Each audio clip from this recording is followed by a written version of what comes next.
So welcome to the show. Today we have Rania Mustafa she is the executive director of the Palestinian Community Center based in Paterson, New Jersey. Welcome to the show. Thank you very much for having me. Thank you, thank you.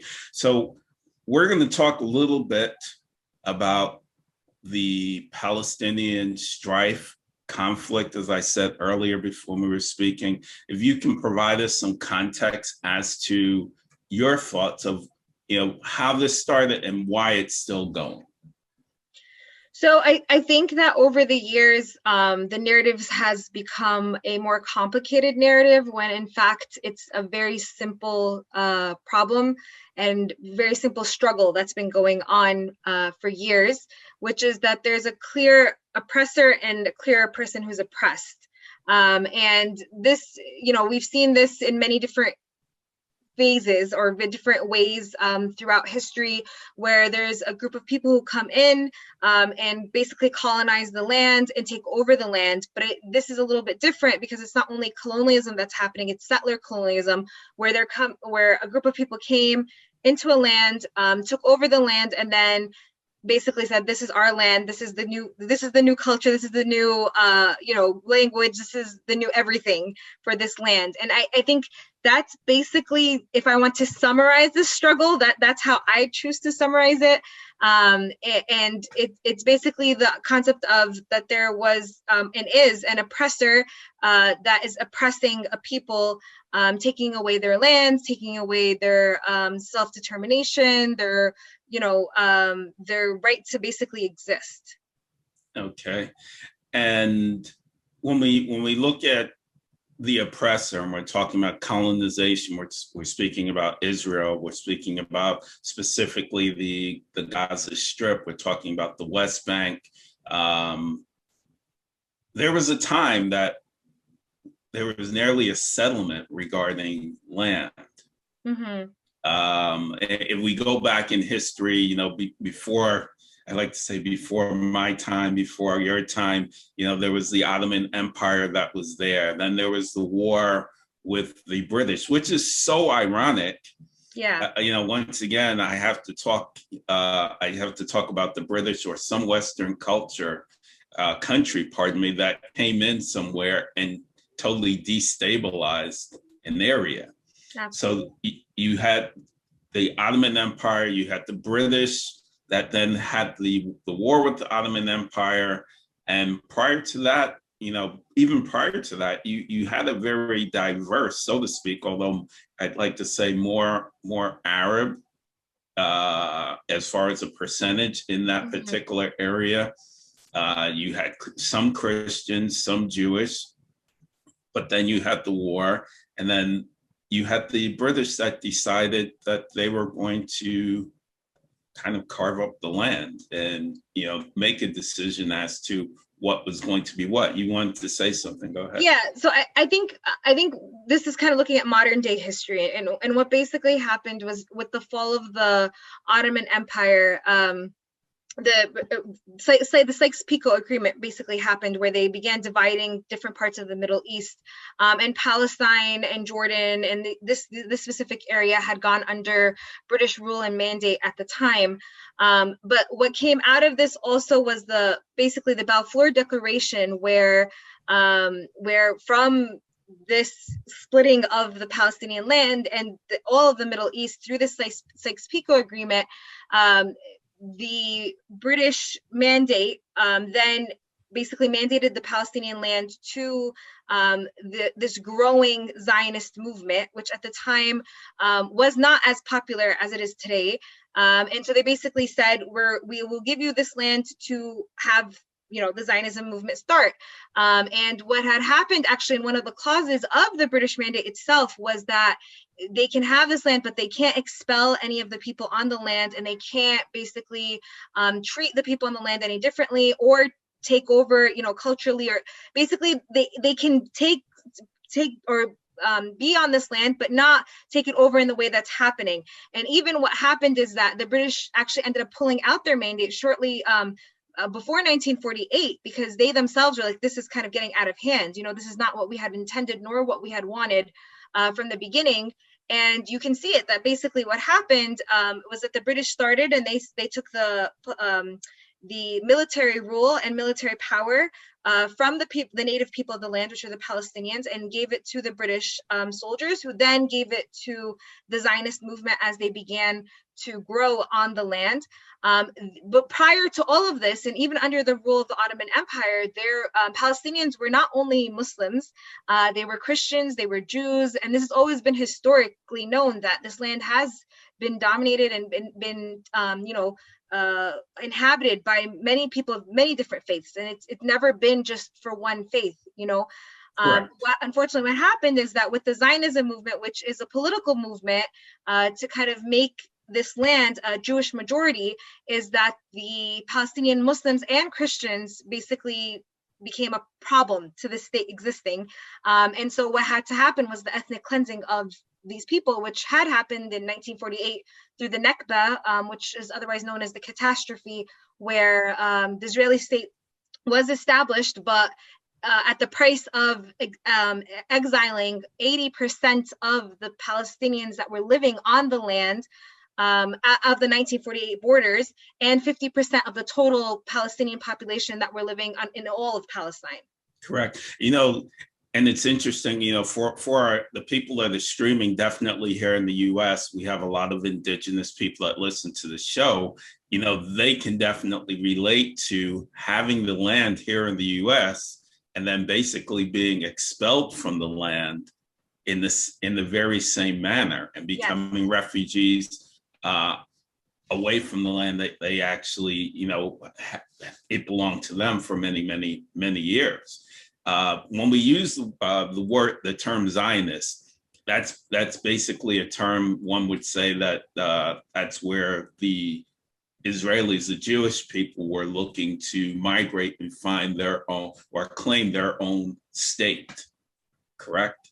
Yes, so Zionism is a political project that rose out of the result of anti-Semitism sentiments that were happening throughout Europe before World War I, throughout World War I, and then that ended, unfortunately, and very tragically with the Holocaust in World War II.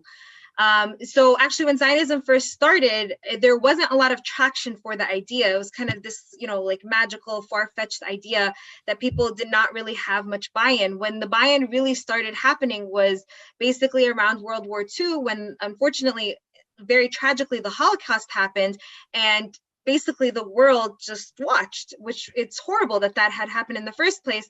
And so there was a lot of guilt from around the world facing the reality that they were bystanders to this horrible, horrific thing that happened in our history.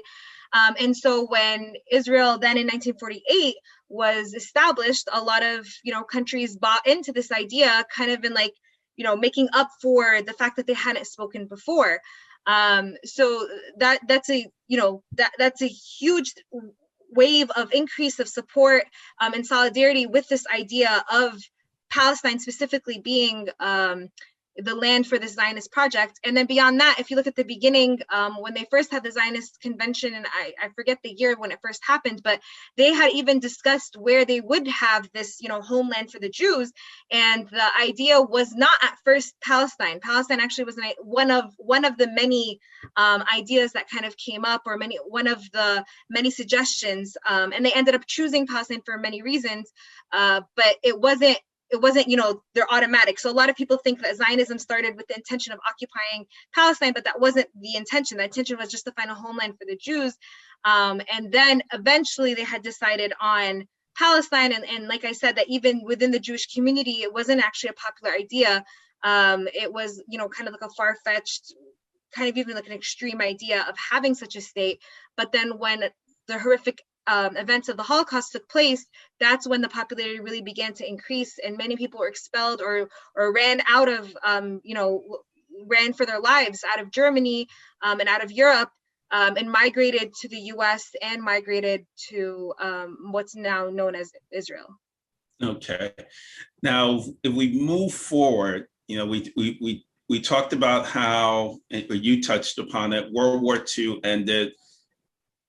The British had a lot on their hands at that point in time coming out of World War II, and they said, you know what, the UN has been set up. let's let the UN handle this matter. So that they came up with the agreement, or the UN came up with the agreement. I believe it's Resolution 242, basically of a two-state area. Yes. Although in looking at the two-state, Palestinians looked at, if you look between the Arabs and Muslims, they were the majority by roughly, say, about 70-80%. And they said, why should we only get, what is equivalent to or close to 50% of the land? Hence, the agreement really never fostered well with Palestinians in the area. Yes. And that's pretty much been that's been somewhat of the stalemate as far as Palestinians really getting their own land. Go ahead. Yeah, I think it goes back to our original discussion of the oppressed and the oppressor. Unfortunately, when it comes to peace agreements or dividing the land, there's a lot of discussion of two equal parties coming to the table equally and distributing it then equally as well. But the reality is that's not the case at all. It's actually quite the opposite, where again, you clearly have an oppressed, which is Israel, an oppressed, which is the Palestinians, and an oppressor, which is Israel. And what's been happening for years, like you said, and like I said earlier about the Nabka, that at the time when in 1948, before the influx of migration into Israel, the Jewish population there was the far minority. Some sources say there were 2 to 5% of the population, and then to come kind of take over this population, and then in very quick time, so a very quick turnaround, where in 1948 Israel was established and was recognized as a state, and then this resolution from the UN came about, basically saying we're going to split the land into 2 states, leaving a significantly less land and significantly less resources as well for the Palestinians. So it's not only actually about the size of the land, it's actually what the land holds. So for example, majority of the access to the sea, majority of access to the water, electricity, everything was then taken, and the quote unquote better parts of the land were given to Israel, while the less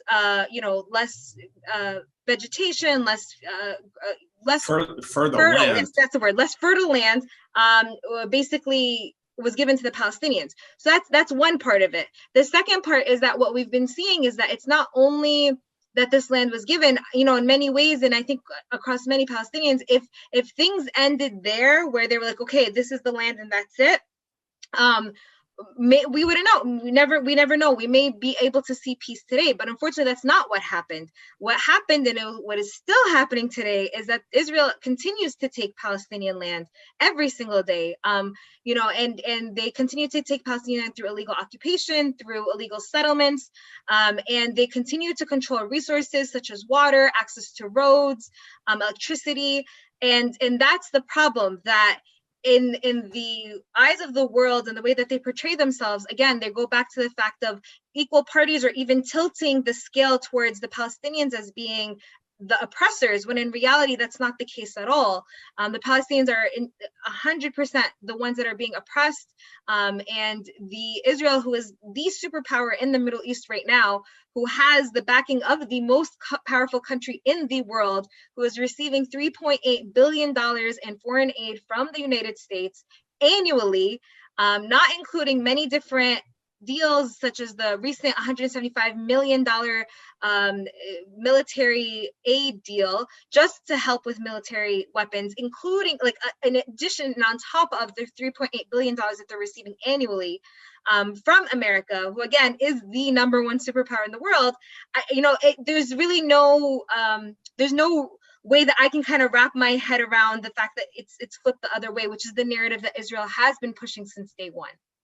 So if we look at this, many people use the term, very similar, or just say apartheid-like, or yes, apartheid itself. Absolutely. And we look back and we say, having indigenous people in South Africa becoming the minority due to the fact, not by population, but by economic resources on their own land. Many people look at the Palestinians basically being in the same scenario.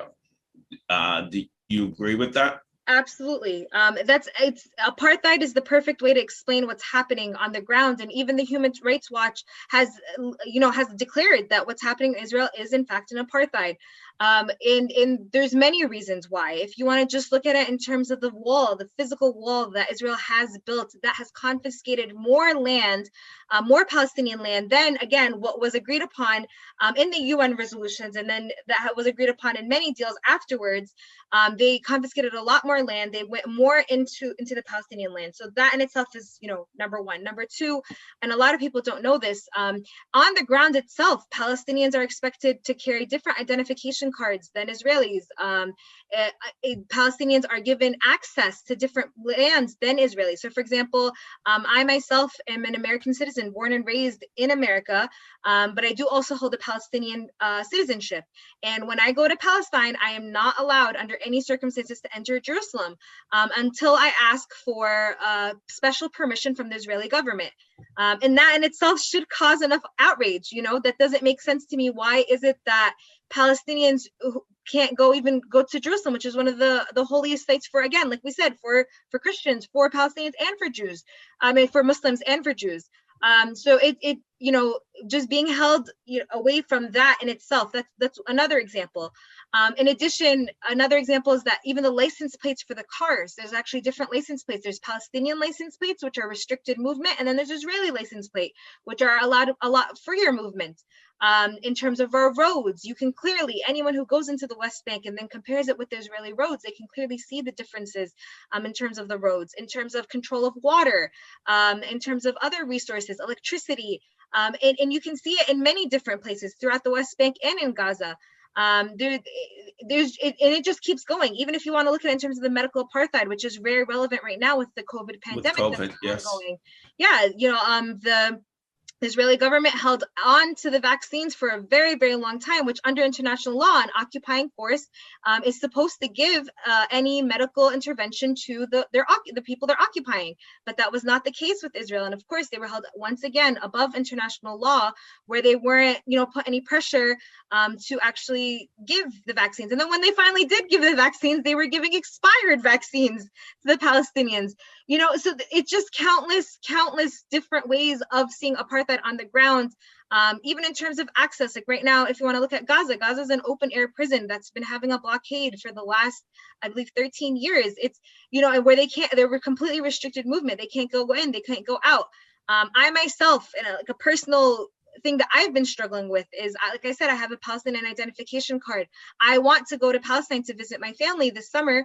Unfortunately, I can't, because it's just very difficult to get in right now, because I have to, as a Palestinian, I have to travel through Jordan in order to cross the border to get into Palestine. I can't fly in through Tel Aviv, and Israel destroyed all Palestinian passports and all aircraft. So there's no way for me to even get in.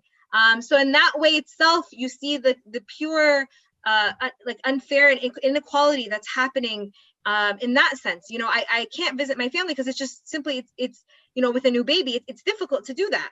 And I keep saying, I'm like, I wish there was a direct route. If there were a direct route, I'm more likely or more inclined to go visit my family and see everyone there.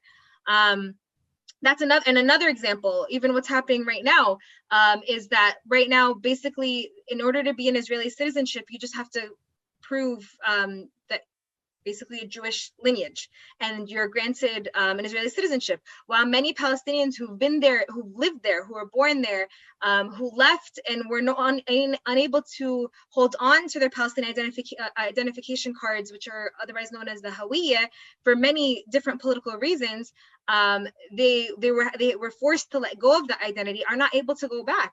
I know actually a story of a family who they have an elderly mother who lives in Palestine, and they're a group of 4 brothers, and they circulate throughout the years. A brother is there at all times visiting and staying with the mom and taking care of the mom. But unfortunately, even though they were born in Palestine and their families in Palestine, they don't have this identification card, and so they actually they've been denied entry to go in to Palestine, and it's actually been a very hard time for the family because they're trying to figure out how they can get in.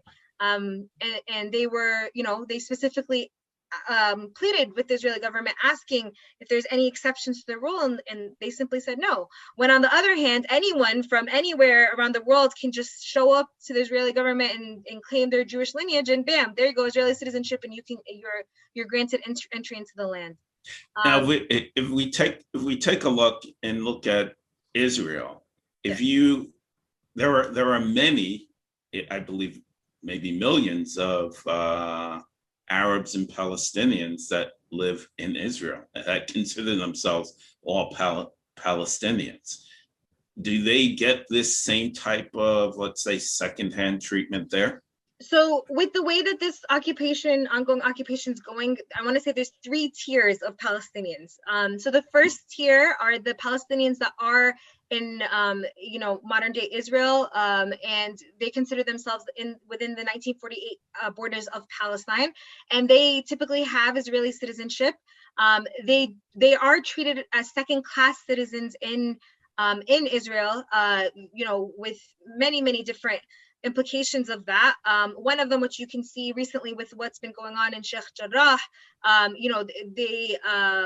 there's been a lot of uprisings within Israel where they just are either protesting because of unfair inequality, treating as secondhand citizens, not being able to express themselves, even expressing their Palestinian identity is being criticized, or they can even hold legal action against them, and many other things.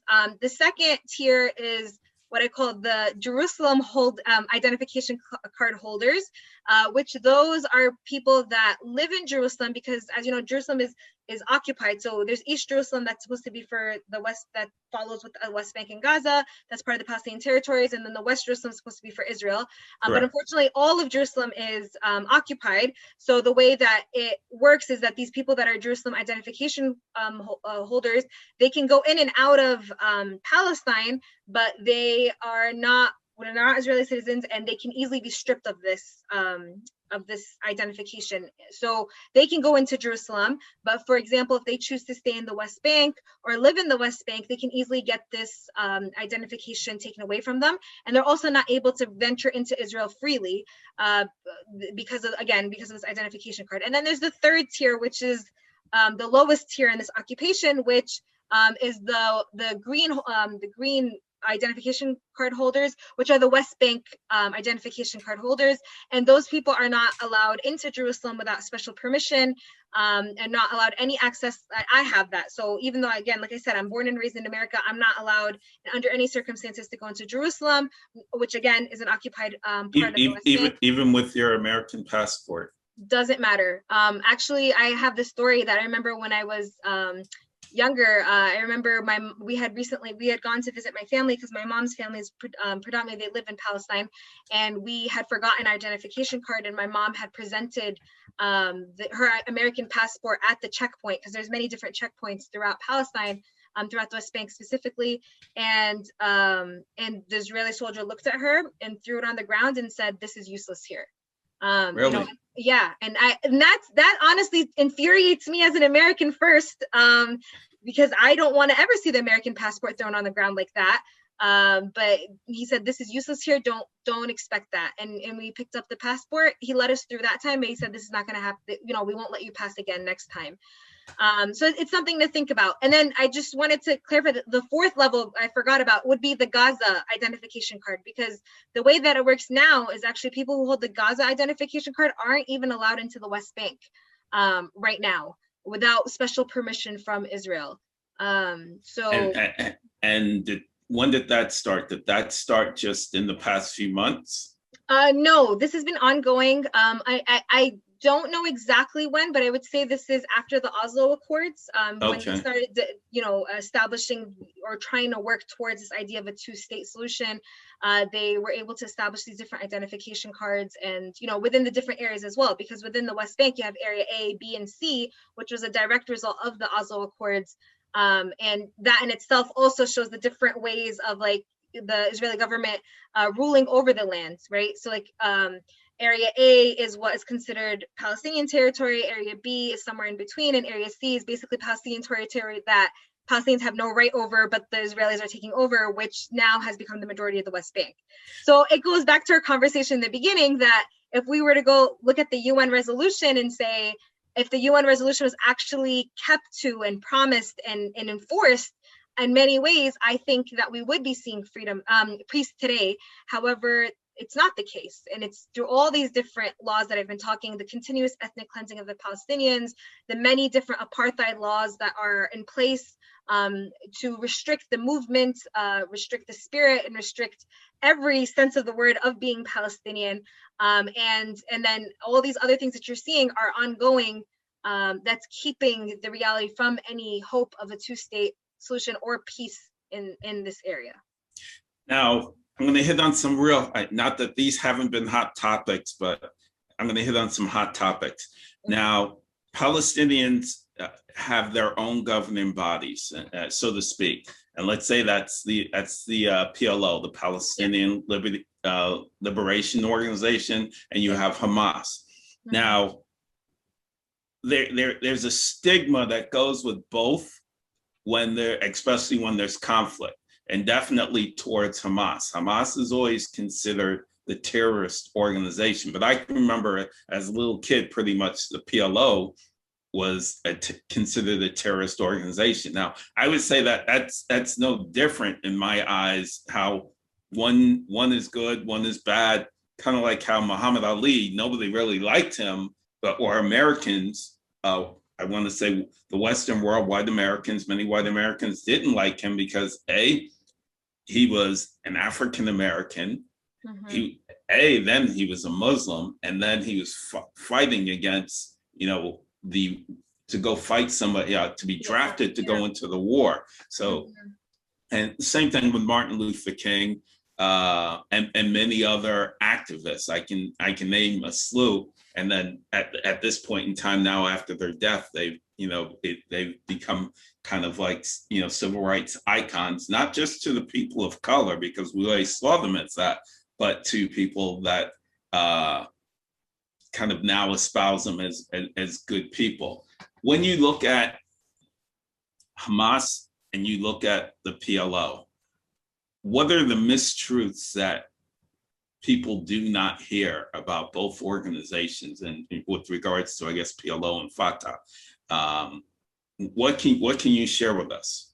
I think without getting into too much of the details of everything that's correct, creation, everything, I think that the essence or the biggest mistruth is that everyone is looking for is freedom, liberation, and self-determination. And that really is the core of it. I think a lot of conversations are happening in terms of, again, back to the idea of oppressed and oppressor, where you are criticizing those that are oppressed for basically resisting or protecting themselves or figuring out different ways of keeping their existence happening. And that's become the dialogue. That's become the conversation, that how dare they resist this way? How dare they, defend themselves this way? But the conversation has shifted from, wait, but why are they doing this in the first place? And that's really, I think, the core of it. And fear is a very, very powerful control tactic. I think we've seen it throughout American history. We see it throughout the world. And I think that is the biggest tool that Israel is actually using to control their population and to control this narrative by insinuating and keeping this fear narrative going. If we want to just simply look at this last encounter that's happened between Hamas and Israel, just look at the amount of deaths, simply, again, any life lost, no matter from what side, it's tragic, and it's completely something we need to stop. But what's happening is that a Palestinian life is not worth it. The Palestinian life is just a number, and that's the problem. That's really the issue, and that's become the narrative that's happened when we focus on Hamas versus the PLO versus Fatah versus all these different things, when we really have to think about a life lost is a life lost no matter where, who, what, and we have to understand what is causing this loss of life. As a friend of mine says, if I can just interject, a Palestinian baby is as equal as an Israeli baby. Absolutely. And the reality is that hasn't been the case. I've been very closely following the Western media for years, and I want to say this is the first time ever that I've literally wept and watching the news coverage sometimes, in this recent news coverage, because when I saw the New York Times article actually put the faces of those that were killed, I just, the reason why it hit me so hard is because I finally felt like someone saw us as human. Yeah. And that should strike such a chord with the world. What does it take for people to see a population as human? What does it take? And this is not the first time. This has not been the worst attack on Gaza nor on Palestine. There's been many lives lost, many innocent lives lost of various ages, and it's always been justified. It's always been justified. And this is the first time in a very long time that I see the question of, wait, why? Why are these lives being lost in the first place, and how can we put a stop to it? And that's the conversation we need to be having, not any other conversation. Beautiful, beautiful, well put. And then we talked about the triggers. Before we came on, I said, one of the reasons for doing this podcast was to keep a light on what's going on there. Let's talk about Sheikh Jarrah and the area, which basically that leads us into settlements. Let's talk about the settlements without, I guess we kind of touched on history and the loss of land. But even currently, people will think that, okay, well, you're talking about land that was taken many years ago.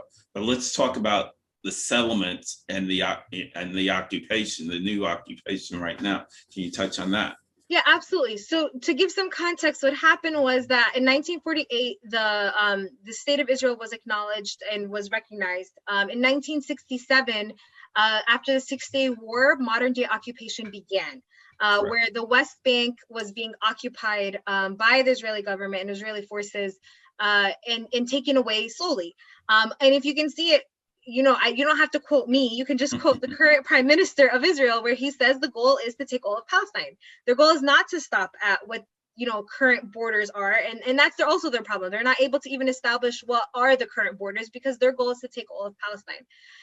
And so one instant or one event that has gotten a lot of social media presence is what's happening in Sheikh Jarrah, which is a neighborhood in East Jerusalem, which, again, like I said earlier, East Jerusalem is part of the West Bank. And if we're going to go back to the UN territories, East Jerusalem was part of the West Bank, where people should, in theory, have easy access to and from. However, what's been happening is that the goal of these settler organizations and ultimately of Israel is to take over these populations for the entire Israeli government and Israeli people. So what happened is that a few years ago, they took over a house and they basically said, this is our house now. And they started taking over a couple of other houses. Recently, there was supposed to be a court order where they were supposed to displace another 6 families from their homes. A lot of social media presence was garnered around this, where then they were able to basically postpone this decision to a later date, which is still, very problematic, but it's a small win in the sense that there was enough social media presence garnered to postpone this for a little bit. And unfortunately, the reality is that what's happening in Sheikh Jarrah is not alone. It's happening also right now in Silwan, which is another neighborhood in East Jerusalem, or another village in East Jerusalem. It's also happening in Lifta. It's also happening in Lid. It almost happened in El Beita, which is in the West Bank. There's many different areas that this is happening continuously. And basically this, I think these instances really shed light with the idea of Zionism and the idea of Israel, is that their goal is to take over the entire Palestinian land and to displace all of the Palestinian people.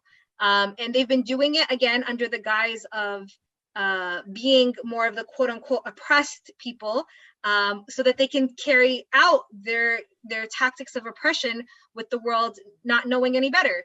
So that's basically what's been happening, where families are literally being kicked out. That families that, they've lived in these houses for years and years, for generations and generations, are being kicked out because some person, and we all saw the Jacob video, where some guy from Brooklyn is basically coming and claiming that this is my land, this is my home, and you need to leave. Jacob being the guy, I think I may have seen that video that went viral. He was like, well, if I don't take it, somebody else will. Yeah, and that's the reality. That is 100% the reality on Palestinians, that if he doesn't take it, someone else will. And that is the goal of the Israeli government, is to take the homes of all the Palestinians, so that they can have, dominance over the land and continue their dominance over all the resources. So where exactly does the Israeli government believe that people will go at that point? I mean, other than the situation that they'll ask for rent in a house that used to be theirs. So the problem that's actually very I think you just shed light on a very problematic thing. The people in Sheikh Jarrah are actually displaced internally. So a lot of the people in these neighborhoods in East Jerusalem were actually displaced from their homes in the 1948 border. So they were kicked out of what's known now as modern day Israel, were sent to Jerusalem and the West Bank, and are now being forced to be displaced again internally within Palestine. So the way that they see it is that they'll find a place somewhere else, whether that be somewhere else in the Middle East, thinking, oh, it's all Arab land, someone else will, they'll find another place to go, or within Palestine itself, that they, will build another home. But the problem is that basically they're never safe there, because it's just going to take a couple more years before they come and say, you know what, this land is ours too. And they're going to take it for any reason to do whatever they need to do to achieve this dominance. I just had an epiphany. I don't get them many times while I'm doing the show, but it hits me and says, well, before the war, is Jewish people were looking for a home. They were basically homeless. Yes. They were homeless and looking for a home. And now they are basically taking the home and making someone else homeless. Yes. And that's why there are many Jewish people who speak up against Zionism. One of the noted organizations that are like this are the Jewish Voice for Peace. If you look at their website, they are strictly anti-Zionist. They think that this is one of the many reasons why that this happened to them. They've faced this, as a Jewish population, as a Jewish community, and it just doesn't sit well with them to be doing the same thing to another population. Yeah, one group being a nomad, and then trying to make another group a nomad by taking their land. Exactly. Yeah. You mentioned that there's, there are people out there, and I hear that many times within Israel, that there are groups that they want peace, and they want this two state, but you never really see it in the elections. Yeah, unfortunately, I think that happens all around the world. Even if you want to look at it in terms of American politics, you see the same thing. I think those with the loudest voices get the microphone. And I think that's what's happening. But there are Jewish people across the world, even within Israel, that are very much against Zionism ideals, and do believe in peace, and not even a two-state and a one-state solution, where Palestinians, we can go back to the way things were, where Palestinians, Muslims, Christians, Jews, we all live together as one. And I think that is the ultimate goal. That is where we have to get to. And I think the right people on the right side of history are working towards that. I think it's interesting seeing how things have developed over these years, and how Israel themselves have actually used claims of speaking against Israel as being anti-Semitic as a way to silence many people, which is very problematic. How do you combat that? I meant to ask you that, and nearly forgot. The easiest way I honestly combat it is, I think Judaism itself is a beautiful religion. It has a lot in common with Islam, and even, in Christianity, they come from the same book, the Bible and the Torah. They all were in the same book originally. So I think it's a very beautiful religion that's being unfortunately manipulated and used wrongly, in terms of justifying this. This is not a religious war. This is not a religious movement. This is a political movement that is about achieving dominance of a specific people, the Jewish people, over a land. That they're trying to falsely and wrongly use religion to achieve this. And so they claim anti-Semitic claims to get to that, but it's not. And that's my first thing, that Judaism is a beautiful religion that would never preach the the injustice that's happening, or the mistreatment of people that's been happening. That's number one. Number two, you want to look at it any way. If I'm criticizing any country that's built on anything, I'm Muslim. If I'm going to criticize Saudi Arabia, which I will gladly criticize any day, I'm not considered anti-Islam, right? I'm not considered being Islamophobic. So I think there's been a conflation of the two, where you're coming to criticize a land and you're automatically saying, no, you're being anti-Semitic. That's not the case. I'm criticizing a government. I'm criticizing the injustices that are happening. I'm criticizing the clear oppressor that's oppressing people. I'm not criticizing the religion in any way, shape, or form. And unfortunately, that's been one of their manipulation tactics, is to tie the two together. Got you, tie it, and best tied to the government, and then why, going back to why are we fighting? I think that's best said. Now, in closing, I have one or two questions left. When I look at the UN, there's 130 nations that want the two-party state and illustrate that they see the Palestinians should have their state. There's roughly, if barely, a handful of nations that say no: the United States, the EU, and Australia. Cynical question: why do you think this is? I think there's many reasons why. I think one of them, if we want to look at it at a very, very basic level, is back to just looking at the basics of this country. How was this country established? It was established in a settler colonialism fashion. And so for us to criticize Israel as America, to criticize Israel and to hold America accountable, we have to take a deep look at ourselves and think, how were we established? And what did we do wrong in our establishment, and how can we make it right? So that's the basic way. Beyond that is that this is a superpower, a clear inequality of power, which is kind of the recurrent theme of this struggle. And the people who hold the power are the US and the UK and all these other countries, and mainly the US. If the US is able to shift, I think there would be a lot more that shift. But the US holding the majority power make it basically difficult to see any peace in the future. Another thing is, honestly, I see a lot of this goes down to white supremacy. I think there's a huge part of this that holds into that. People don't see it that way, but that's basically it, that you're trying to see is certain people are supreme or have a certain right over another people. There's many different rules, but those, if I summarize it, those would be the two main points.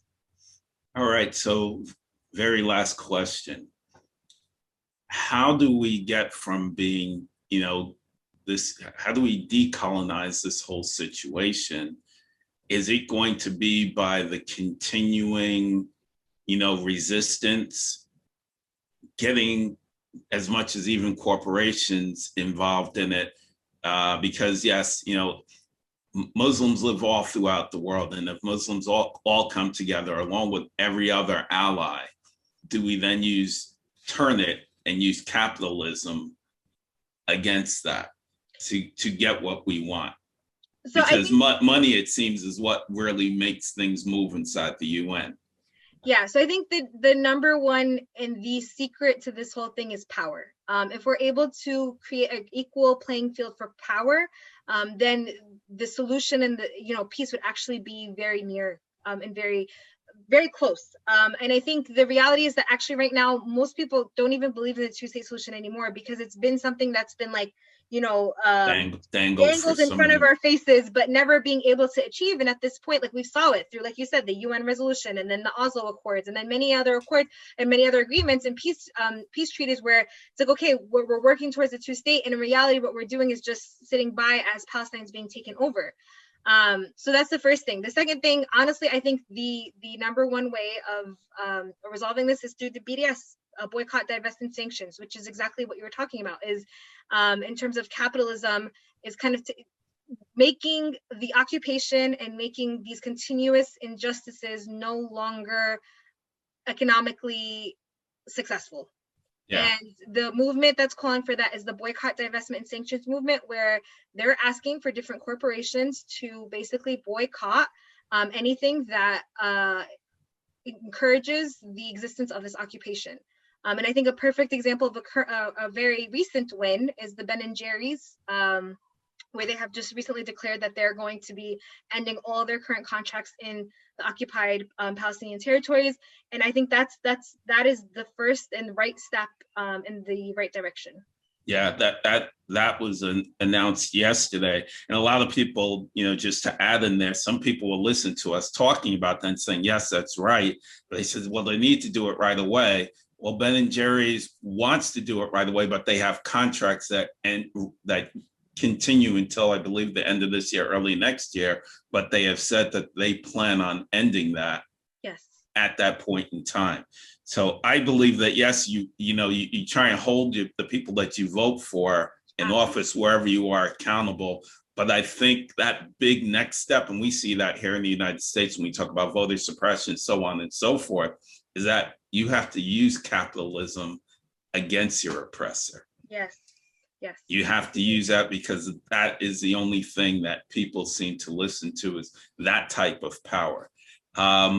In closing, I don't know if it was you that spoke on whether it was WNYC earlier the year or somebody from your office. You guys got a lot of hate calls. Yes. How have you guys dealt with that?